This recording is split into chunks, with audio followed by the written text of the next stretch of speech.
no, no podemos manejar los tiempos a nuestro antojo, sino que Dios tiene los tiempos ya definidos para la vida de cada uno de nosotros.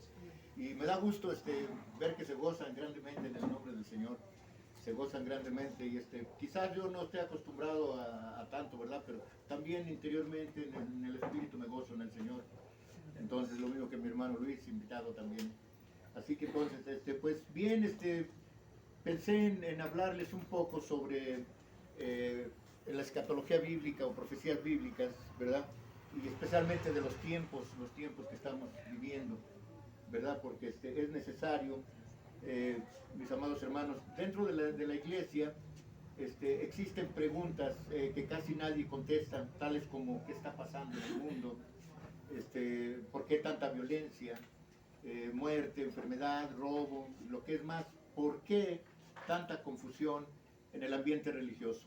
Porque saben ustedes que hay miles de religiones, de denominaciones, de doctrinas. ¿Por qué son muy pocos los que se convierten al Evangelio de hoy en día? Bueno, podríamos mencionar algunos textos bíblicos, ¿verdad? Y podríamos mencionar, por ejemplo, Mateo 24:12, que dice, por el aumento de la violencia el amor de muchos se enfriará. Y así como estos hay más textos que podrían darnos este texto y otros más, indicarnos proféticamente cómo serían los tiempos, estos tiempos que estamos viviendo. Y hablando precisamente de profecías, mis hermanos, surge una pregunta: ¿son estos los últimos tiempos? Es una pregunta que debemos de hacernos todos. ¿Estamos viviendo en verdad los últimos tiempos? Y si es así, ¿en qué parte de esos últimos tiempos estamos viviendo? Porque pues hay muchísimas cosas que se están dando en el mundo que muy pocos ponen atención a ello, ¿verdad? Muy pocos ponen atención y de hecho se predica muy poco la escatología o profecía bíblica en las denominaciones. Se predica muy poco sobre los tiempos que Dios ha determinado. Y surgen más y más preguntas. ¿Por qué hay tantas religiones y diferentes doctrinas? Y es más, bueno, en fin, hay tantas preguntas que nos hacemos que al final del día casi no hay nadie que nos las conteste, excepto, desde luego, la bendita palabra de Dios, ¿verdad? Es la única que nos puede sacar de la duda, del discernimiento de la palabra de Dios.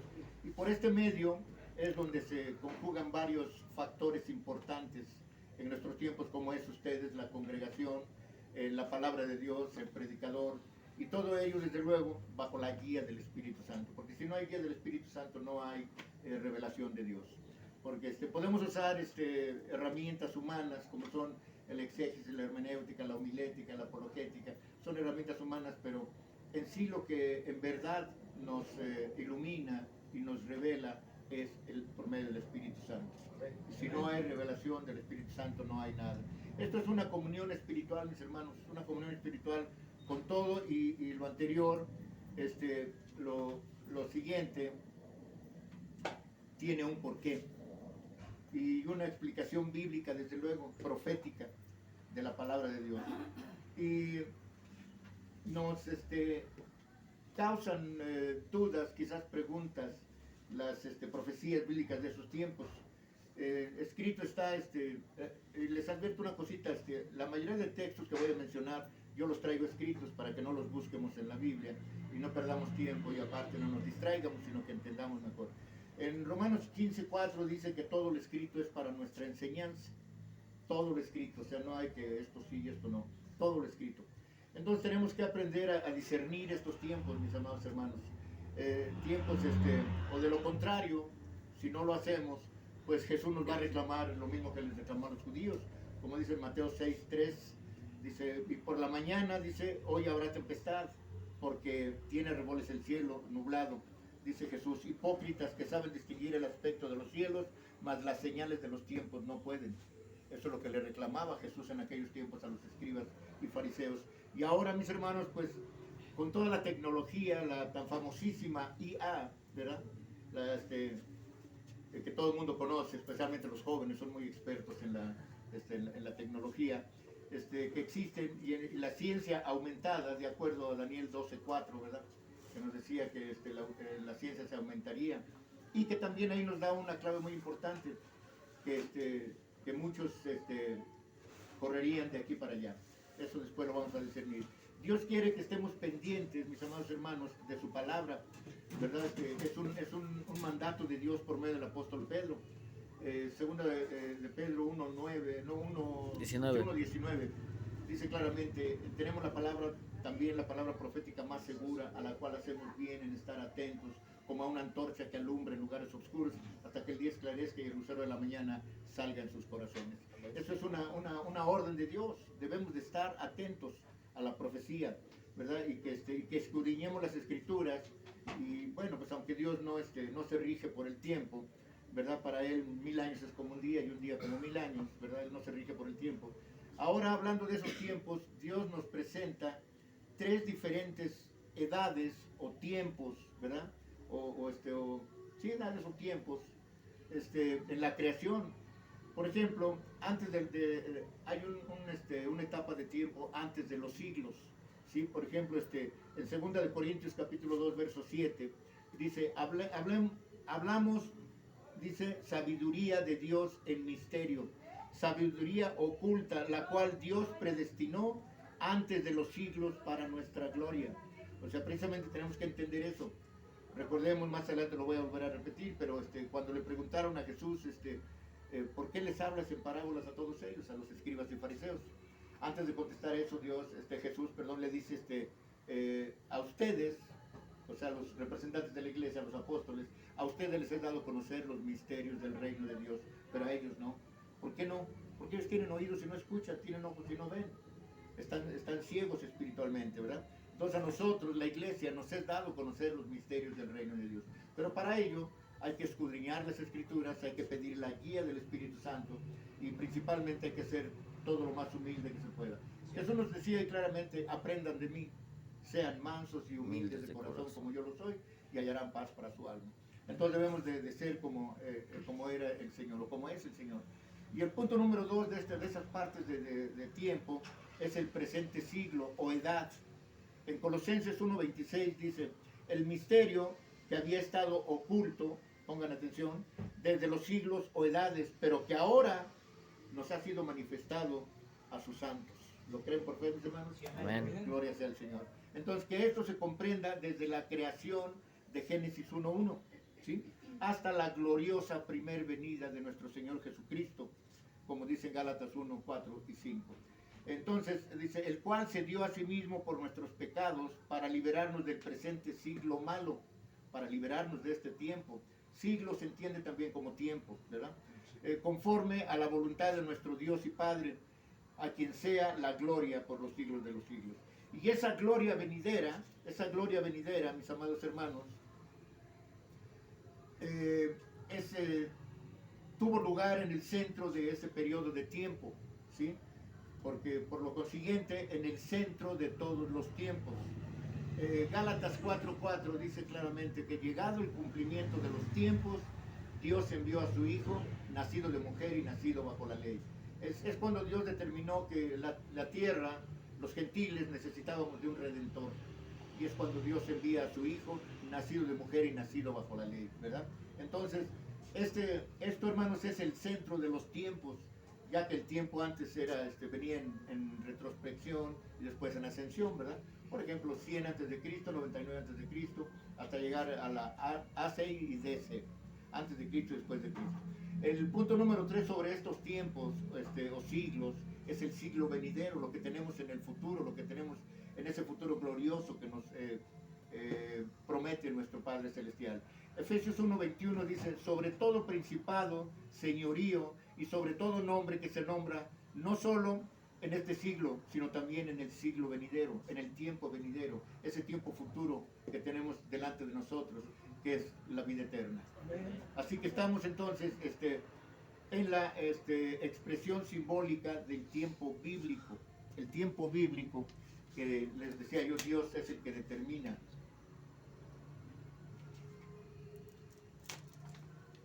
Es el que determina los tiempos. Así que entonces se expresa la expresión simbólica del tiempo bíblico, mis hermanos, se expresa en una línea ascendente. Porque la línea que parte de la creación, de Génesis 1:1, desde luego, tiene su propósito o su fin, ¿verdad? en el reino de Dios. Esa es la línea ascendente que llevamos en ese futuro que es prometido por Dios. De tal forma, mis amados hermanos, que debemos de entender los tiempos que Dios mismo constituyó para sujetarnos a ellos, y lo vuelvo a repetir, para sujetarnos a ellos. Y entonces, después de lo anterior, mis hermanos, después de haber entendido esas tres partes de tiempos que Dios tiene determinados, entonces surge nuevamente la pregunta, mis hermanos, la pregunta inicial: ¿en qué parte de los últimos tiempos estamos viviendo? ¿Serán estos el principio de dolores, en los tiempos peligrosos? ¿Estaremos viviendo ya esos tiempos? ¿En qué parte de los últimos tiempos proféticos se encuentra la iglesia, el cristianismo y por ende el mundo entero? Así que dejemos que la palabra de Dios nos diga, por medio de las profecías, y nos responda a esas otras preguntas para gloria y honra de nuestro Dios. Conozcamos primero el inicio de las profecías, no meramente el inicio, porque hubo otras profecías que se cumplieron, por ejemplo, en el tiempo de Jesús se cumplieron profecías de Daniel 600 años antes de Cristo. Esas profecías que nos dirán cómo se fueron dando las cosas en los tiempos desde el inicio de la creación. Y una de esas profecías inicia, mis amados hermanos, cuando Dios decide sacar a su pueblo de su propia tierra. No lo decide directamente, sino recuerden cuando a Jesús le dijeron: mire, Señor, qué grandes muros tenemos aquí en la iglesia, ¿verdad? En el templo.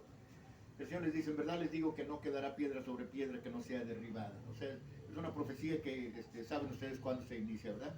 Entonces, Dios decidió sacar a su pueblo, ¿por qué? Por desobediente.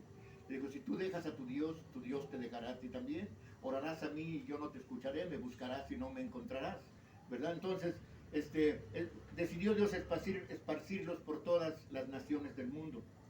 En Deuteronomio 28:64 dice de esta manera: Jehová te esparcirá por todos los pueblos, de un extremo de la tierra hasta el otro extremo de la tierra. Ahí servirán a dioses ajenos que no conocieron ni tú ni tus padres, al leño y a la piedra. Y en efecto, el pueblo de Israel fue un pueblo duro de servir, fue un pueblo rebelde, un pueblo que desobedeció a Dios en todo momento.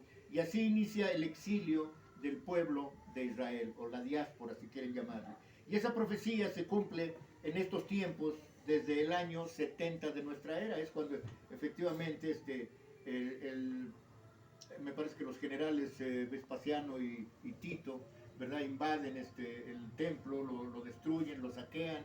Que por cierto, un dato muy importante, cuando vivía todavía Ratzinger, ¿sí saben quién era Ratzinger? Benedicto XVI, el papa que murió. Unos judíos jóvenes, ¿verdad?, le enviaron una carta que robaron los romanos en el año 70. Saquearon el templo, se llevaron todo, la menorá, los utensilios de oro y de plata. Y no hubo respuesta. Después también le exigieron a Francisco, que también ya murió, que devolviera lo que se habían robado los romanos en el año 70. Que se supone y se dice que lo tienen en los sótanos del Vaticano. Tienen ahí, porque hay inclusive fotos o pinturas con la menorá, que es el candelabro de 7 velas. Bueno, entonces, también les digo que mientras estuvieran en los días de la diáspora o del exilio, su tierra no produciría hierba alguna. Su tierra estaría desértica y no produciría hierba alguna. En Deuteronomio 29:23 dice de esta manera: azufre y sal abrazará toda la tierra, no será sembrada ni producirá ni creará hierba alguna ella, como sucedió en la destrucción de Sodoma y Gomorra, de Admá y de Seboín, las cuales Jehová destruyó en su furor y en su ira. Eso fue profético también, ¿verdad? Ya que en Israel había desobedecido uno de los 613 estatutos y decretos que conforman la ley mosaica, cuando Dios le había dicho: trabaja la tierra 6 años y déjala reposar el 7º año. No lo hacían. Entonces, por eso es de que dice el Señor que no produciría hierba alguna. Entonces, ellos no dejaron de sembrar la tierra todo el tiempo. En Levítico 26, 33 al 35 dice de esta manera la palabra de Dios para nuestro entendimiento. Dice: a ustedes los esparciré, dice, entre las naciones, y desenvainaré espada en pos de ustedes, y vuestra tierra estará asolada y desierta. vuestras ciudades, desiertas vuestras ciudades. Entonces la tierra gozará sus días de reposo, todos los días que esté asolada, mientras ustedes estén en la tierra de sus enemigos. La tierra descansará entonces y gozará sus días de reposo. Todo el tiempo que esté asolada descansará, por lo que no reposó en los días de reposo cuando la habitaban ustedes. Precisamente desobedecieron esa ley, ¿verdad? Por eso muchas tierras se volvieron infértiles, porque no las dejan descansar, las trabajan año tras año. Y es así que Dios, por medio de las profecías bíblicas, nos revela en qué parte de los últimos tiempos estamos viviendo, para poner atención a todo esto. Le preguntaba yo hasta a un pastor de otra denominación, tengo contacto con mucha gente de varias denominaciones, le preguntaba, oye, si te preguntan que estamos viendo los últimos tiempos, ¿qué dirías? No, pues que sí. Y si te preguntaran dónde está escrito eso, no, pues en la Biblia. Digo, oye, pero son 66 libros, ¿en qué parte de la Biblia está escrito todo eso, no?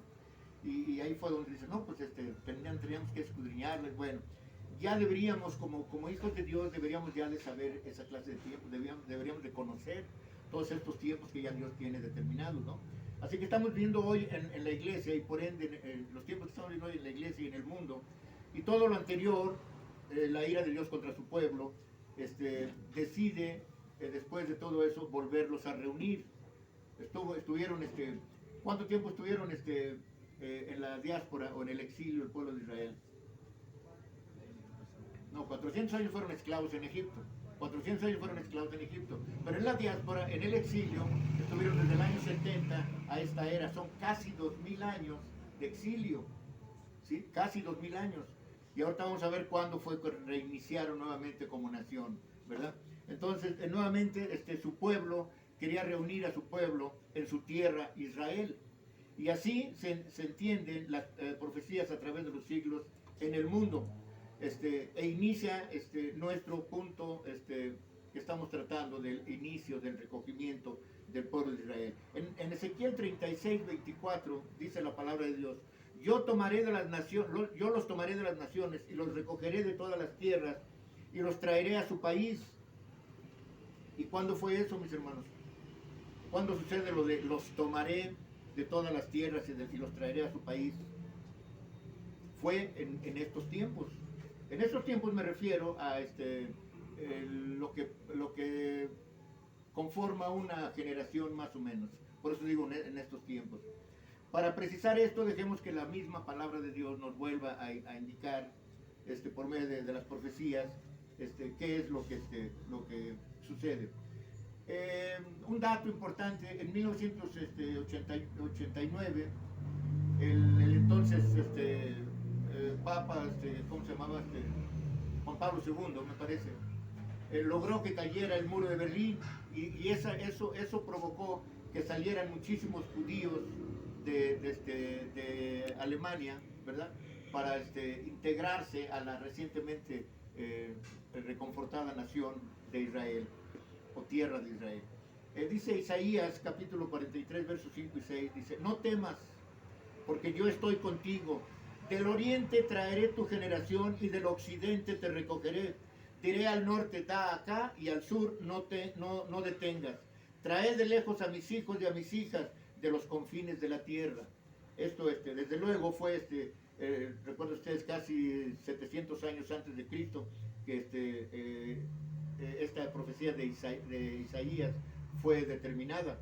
Y después de estos, mis amados hermanos, empezaremos a ver dos textos que nos indican exactamente en qué parte de los últimos tiempos estamos viviendo. Y cumplidos, por ende, nos indicarán precisamente cómo estamos viviendo en estos tiempos. En una ocasión me recuerdo, estaba con uno de mis hijos en un restaurante comiendo, y en una mesa continua estaba un varón vestido de traje, de corbata y todo, y le hablaba yo a mi hijo de las profecías, y este señor se nos quedaba viendo y se nos quedaba viendo hasta que me abordó y me dijo: oiga, disculpe, usted que está hablando de profecías, dice, ¿me puede dar una profecía de estos tiempos? Porque he oído a tantos charlatanes que solo hablan por hablar, que no tienen ni fundamento bíblico. Pero bueno, mire, sí hay varias, hay muchas. No, dice, no varias, denme una sola que me indique en qué tiempos estamos viviendo. Pero bueno, mire, pues le voy a dar esta de Isaías 66, versos 7 al 9. Dice: ¿qué dice esa profecía? Entonces esa profecía indica, entonces dice que antes de estar encinta dio a luz hijos, ¿quién ha visto tal cosa? Antes de estar embarazada dio a luz a sus hijos, ¿quién ha visto tal cosa? ¿Nacerá una nación de una vez? ¿Quién ha visto tal cosa? ¿Ustedes creen que nazca una nación en un día? ¿No? Bueno, vamos a verlo bíblicamente, si sí o no.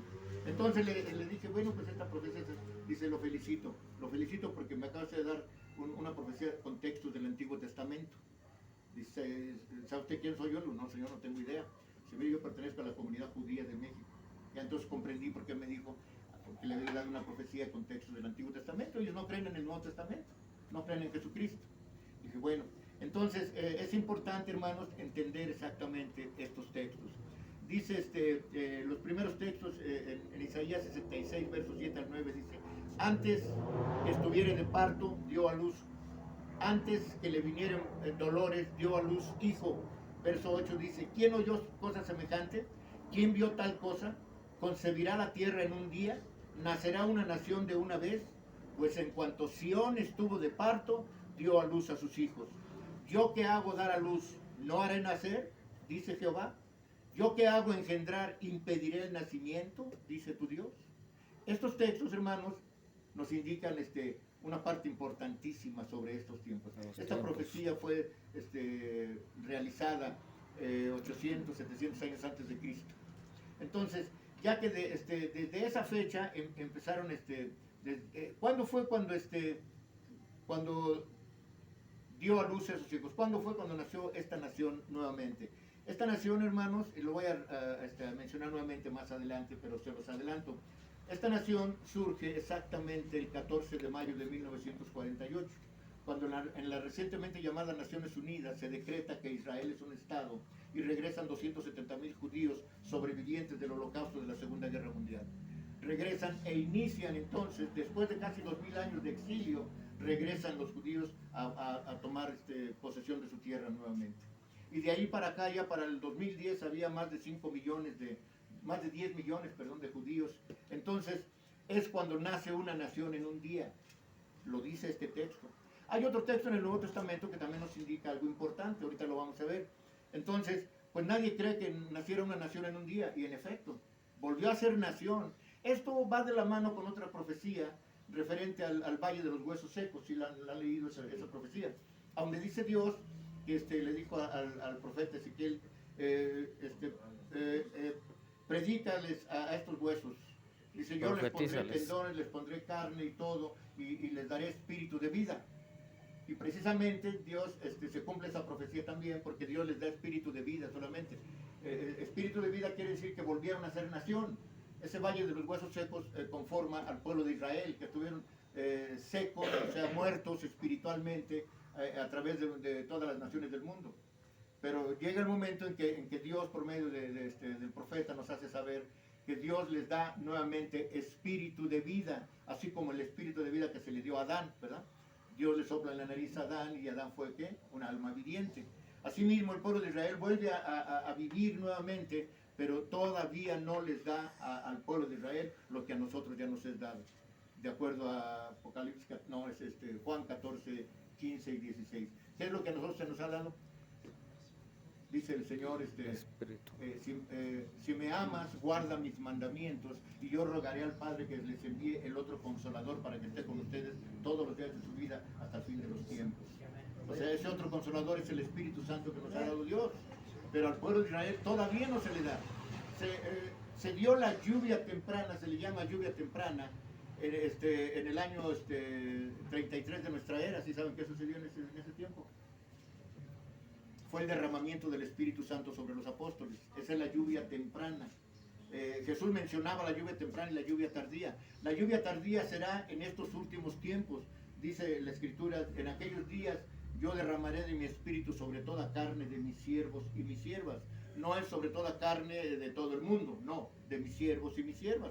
Así como, bueno, el derramamiento del Espíritu Santo en la lluvia temprana, en el año 33 de nuestra era, fue solamente sobre los apóstoles, no sobre la gente, sobre los apóstoles solamente.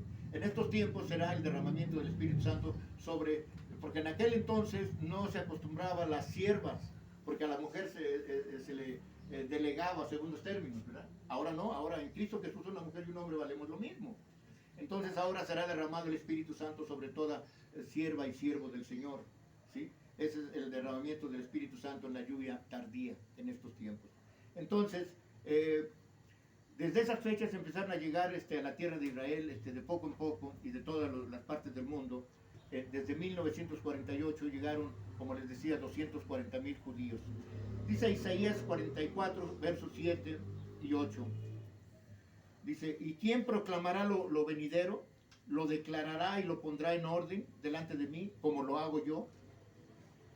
Y que establecí el pueblo antiguo. Anúncienles lo que viene y lo que está por venir. Esa recomendación también es para nosotros. Porque, ¿saben ustedes qué trabajo o qué labor se le dio a Juan el Bautista? ¿Qué labor se le dio?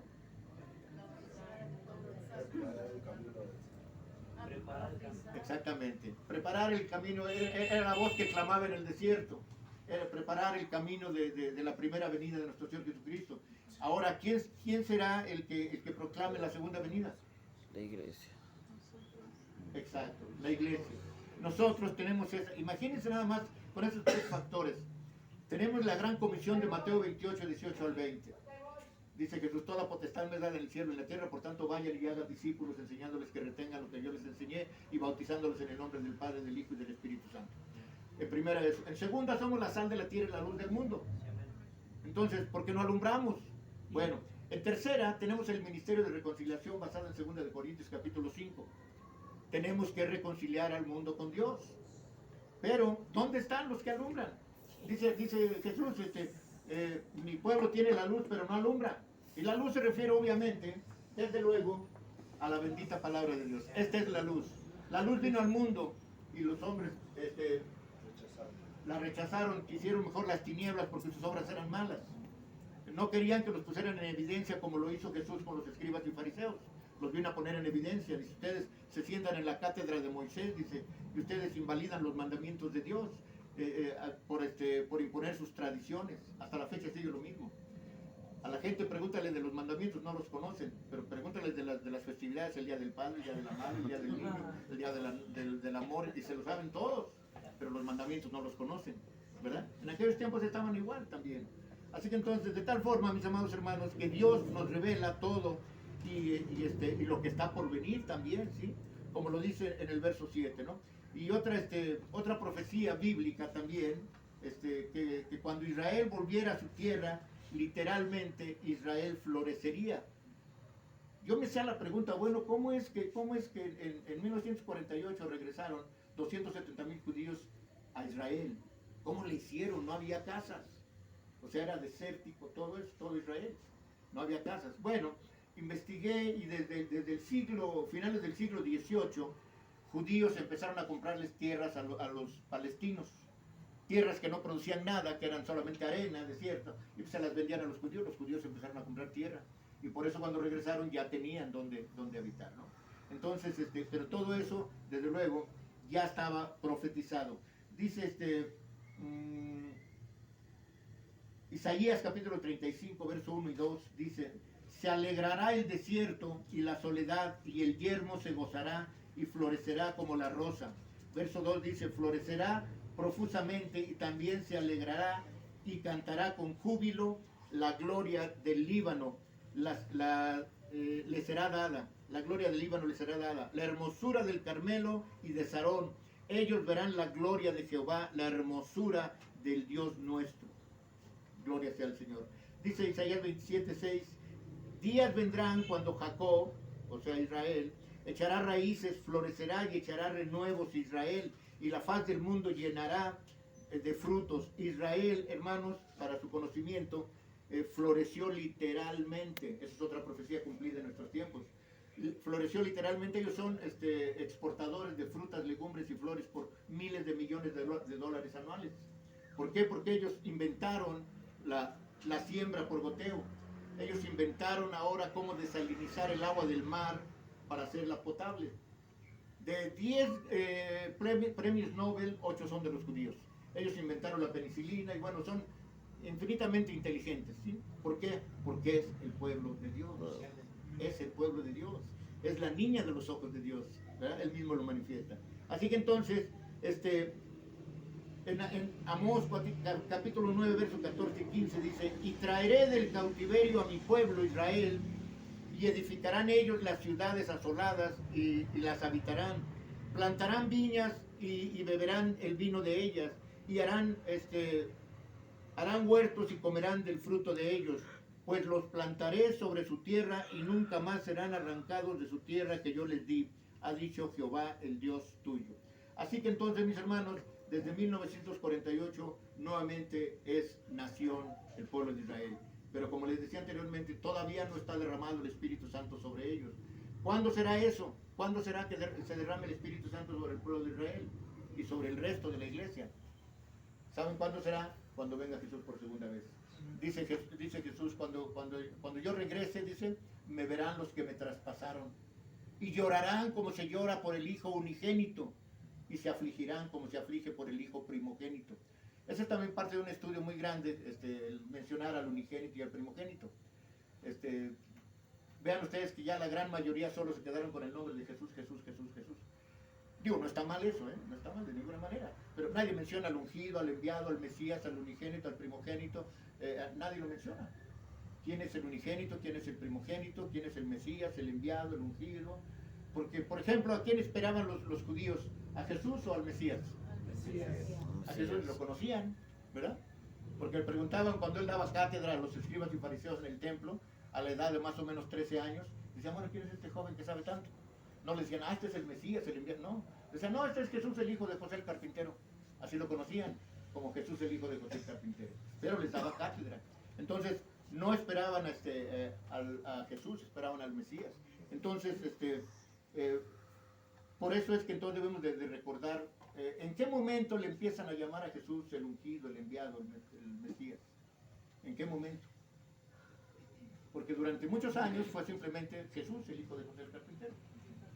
Le empiezan a llamar eso cuando Juan el Bautista, se entiende que era primo hermano de Jesús, no lo conocía físicamente, no lo conocía. Solo le decían, bueno, ¿tú por qué bautizas? Bueno, yo bautizo porque entre ustedes viene uno que ha de bautizarlos en agua y espíritu, ¿verdad? Que quita el pecado del mundo. Entonces es cuando le dice Juan, Señor, tú vienes a mí, yo debería ser bautizado por ti, tú vienes a mí a que yo te bautice. Se deja que así se cumpla toda justicia. Entonces, todo eso no esperaban, les repito, a Jesús. Por eso es una de las... ¿Por qué causa fue muerto Jesús? ¿Ustedes creen que fue muerto porque fue enviado directamente a morir por nosotros? Sí, dice que sí murió por nosotros, ¿no? Pero no fue enviado directamente. Isaías 61, verso 1 en adelante dice claramente a qué fue enviado. Dice Jesús, les leyó esa escritura en el templo a los judíos. Le dieron a leer esa escritura, Isaías 61. La lee y dice, el Espíritu de Dios está sobre mí, porque Jehová me ha ungido y me ha enviado ¿a qué? A predicar las buenas nuevas. A eso fue enviado Jesús directamente, a predicar el Evangelio. Claro, vino a poner en evidencia a los escribas y fariseos, y esa fue una de las causas por las cuales lo mataron. Otra de las causas es por la envidia y de que seguían más a Jesús que a los escribas y fariseos. Entonces, por esas causas. Pero Jesús fue enviado directamente a predicar el Evangelio, a traernos el Evangelio. Su muerte fue provocada, fue causa de predicar el Evangelio, porque el Evangelio chocó con la ley mosaica. Por eso en la cena el Señor instituye un nuevo pacto, una nueva alianza. Deja de lado la Pascua. Ese mismo día le dice a sus discípulos, ¿cuánto he deseado comer esta Pascua con ustedes? ¿Por qué específicamente esa Pascua? Porque la había comido con ellos años atrás. Pero en ese momento es que decía el Señor que iba a establecer, con la cena, iba a establecer el nuevo pacto, la nueva alianza, ¿verdad? Bueno, entonces mis hermanos, a veces me extiendo un poco para dar ciertas explicaciones, para un mejor entendimiento. Le decía a mi hermano César que en la iglesia que yo pastoreo, los tengo acostumbrados a que en la predicación, si algo no entienden, levantan su manita y me dicen, hermano, esto no lo entendí bien, y ya entonces les damos. Y claro, no se alarga más la predicación, ¿no? Y también tenemos un espacio de preguntas y respuestas. Esto a mí me da la pauta para conocer de qué van aprendiendo y de qué no van aprendiendo. Porque como les digo, la iglesia no es un corralito de gallinas donde llego y les avientas el trigo y si comes bien, si no, ni modo. No, tienes que ver si les... Dice el Señor, ¿quién será ese siervo fiel y prudente que su Señor puso sobre su casa para que cuando Él venga los haya así, dándoles el alimento a tiempo?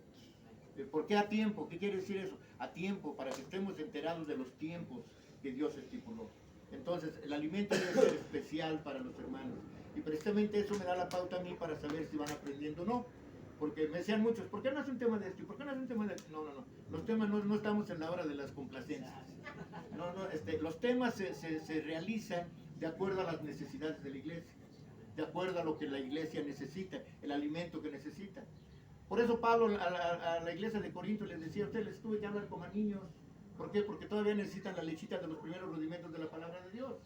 Dice, porque el plato fuerte es para los que tienen la mente ejercitada en las cosas de Dios. Entonces tenemos, precisamente nosotros, la iglesia, debemos ser de los entendidos, basados en Daniel capítulo 12, verso 3 y verso 10. En el verso 3 dice, los entendidos resplandecerán como el firmamento, y los que enseñen la justicia a las multitudes como las estrellas a perpetua eternidad.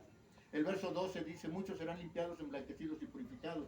¿Por medio de qué? Por medio de la palabra de Dios. ¿Sí? Dice, pero los impíos procederán impíamente y ninguno de los impíos entenderá, pero los entendidos comprenderán. ¿Sí se dan cuenta? Porque a nosotros nos es dado conocer los misterios del reino de Dios. Por eso debemos de ser de los entendidos, de los que entienden y comprenden. Porque son dos cosas diferentes. Ponga usted a alguien de la calle o de otra denominación a leer una profecía, la va a leer y la va a entender porque está en español, pero no la va a comprender. Ese es un punto importante.